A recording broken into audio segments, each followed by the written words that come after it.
signs of tension, do you think, at Spurs? I don't think so.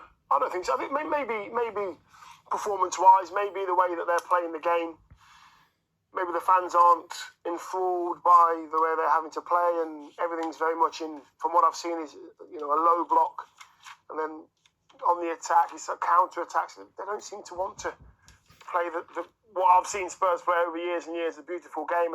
But that's Antonio Conte knows what he's doing, man. The guy's won everything, so I don't know why we just don't leave him alone to do what he's got to do and get some success for Spurs. But also, Dion, he's talking about making sure that they strengthen in the January transfer window. They've lost 3 of their last 5 Premier League games.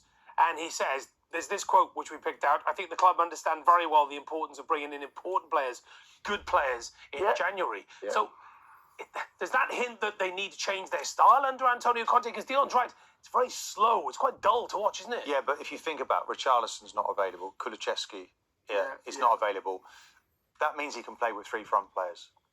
We always look at Spurs and we say Kane and Son, absolutely fantastic. But when you add a third really good quality player to that, and Richarlison, Kulusevski, they provide that, it's a different Spurs team. When you go back to a front 2 and you put a third midfield player, Basuma's come in recently, in between Bentancur and Højbjerg, there's 3 in midfield, and I think then there's too many bodies in their own half, and they can't get out.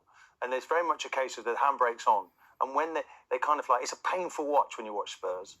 It's almost like they've got you, haven't they, around the throat, and they're just going to, it's a painful day. That's what I mean. It's a very slow build-up game. But he hasn't got the players in the final third right now. He needs to wait, and he waits. So that's what he's hinting at then, he wants the January window, and he wants the players fit. But Ross is right, those 2 players that, Kulusevski is very, very important, and he's been brilliant since he's been at Spurs, and Richarlison's a bit of a nuisance and gets goals and gives defenders no time to chill out at all and relax on the ball.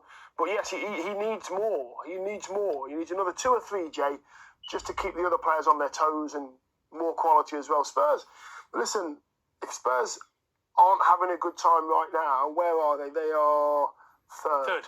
And they're not having a good time. And they're having a good time. So when they're having a good time, look out. Yeah, excellent points. Right, this is Final Score from the BBC, the fastest goal service on your television, tablet and smartphone. Let's whiz around the grounds.